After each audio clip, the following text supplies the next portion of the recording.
Stock Market Explained. I've always wondered why we hear about the stock market every night. 70 record-high closes so far, breaking barriers in a record-setting IPO, investors riding the wave. When the market is thriving, we're led to believe the economy is thriving too. In the U.S., the stock market has been mostly on the rise for nearly 40 years. As the stock market moves, so does the wealth and health of the American economy. What the market is signaling is a path to prosperity, a soaring stock market that benefits everyone.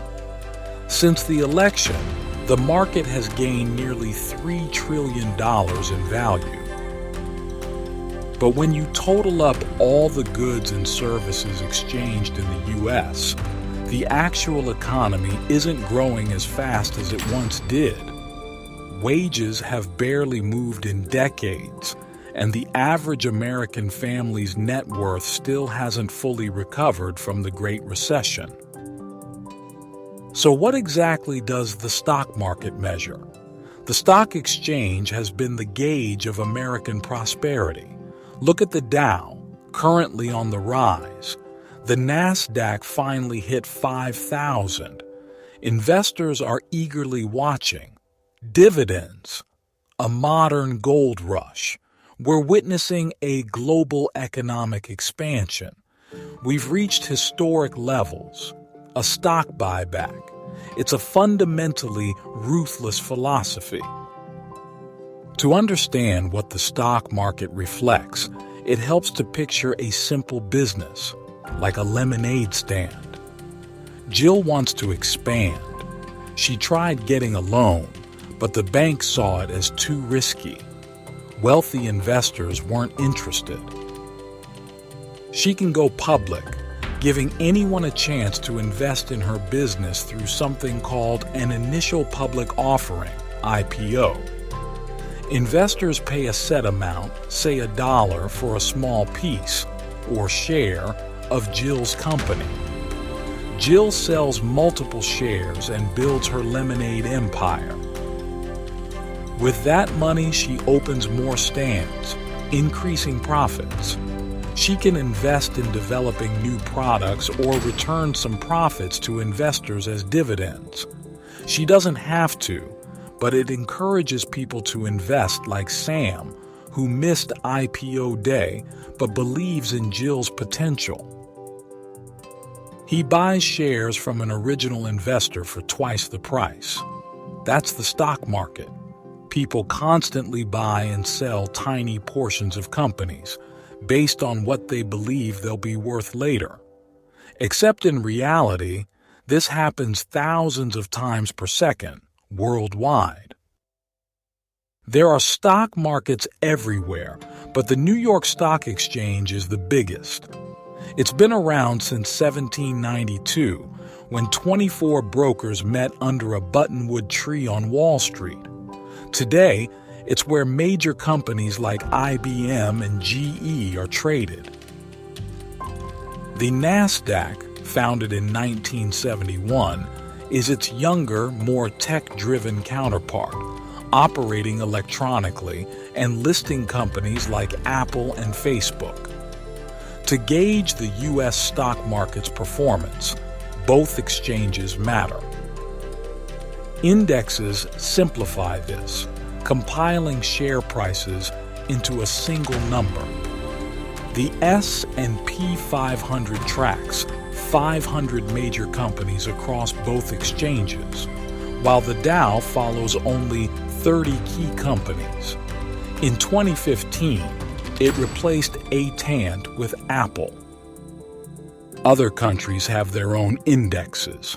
Germany's DAX, London's FTSE 100, Japan's Nikkei, and the Shanghai Index. Today, most major companies are publicly traded, but that wasn't always the case. In the past, a single person, almost always a man, held complete control. During the 1900s, industrial tycoons like Andrew Carnegie, Vanderbilt, and Rockefeller dominated. They tightly managed their businesses. But by the early 20th century, things shifted. Companies like General Motors and General Electric saw the advantage of public ownership. Shareholders want returns. If a CEO makes poor decisions, stockholders sell off shares, pushing prices down. The reverse is also true. The potential for profit drives investment in risky ideas. This is how the stock market is supposed to function as a force for good, pushing companies to make sound choices, fueling growth and job creation. By the mid-20th century, the American Public Corporation was a powerhouse. After World War II, the stock market helped usher in widespread economic prosperity, broadening investment opportunities for everyday Americans. Corporations weren't just for the ultra-wealthy, but for the middle class too. They created millions of well-paying jobs and developed groundbreaking products sold worldwide. Executives viewed themselves as caretakers of institutions that served shareholders, employees, and communities alike. These corporations helped shape the American middle class, and for savvy investors, trading stocks could build a fortune. Warren Buffett, America's most recognized investor, is worth $84 billion. He's known for value investing, carefully studying a company's financials, strategy, and prospects. No time for that? Here's Buffett's tip. Buy an S&P 500 index fund, which spreads money across all companies in the index, riding the market's overall growth. Alternatively, professional investors try beating the market. Buffett once bet a hedge fund $1 million that an index fund would outperform them over a decade. He won. Stock picking is tough, but one famous strategy comes from John Maynard Keynes.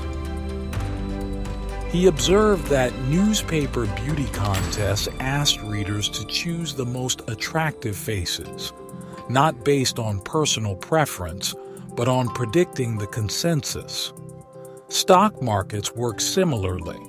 Prices aren't driven by actual value, but by prevailing narratives about a company. Sometimes these stories are rooted in reality. Chipotle stock drops after food-borne illness outbreaks. Volkswagen stock plummets after an emissions scandal. Other times they're just hype. The 90s saw internet stocks as the future. Many weren't profitable, but people kept buying. The market had no way to gauge the right price until the dot-com bubble burst, erasing 300,000 tech jobs. When stock bubbles pop, they shake the entire economy. People lose jobs, businesses collapse, pensions shrink. Even when markets boom, inequality can widen. CEO pay has skyrocketed while middle-class investment has declined. Stock buybacks, dividend payouts, and short-term gains often take priority over long-term economic health. Yet stock markets don't have to function this way. They can shape corporate behavior, rewarding sustainable growth. Most shareholders care about the future, their communities, and ethical business practices. Markets should work for them, not just for quick profits. Thanks for watching. Don't forget to like, subscribe, and leave a comment below. I'd love to hear from you.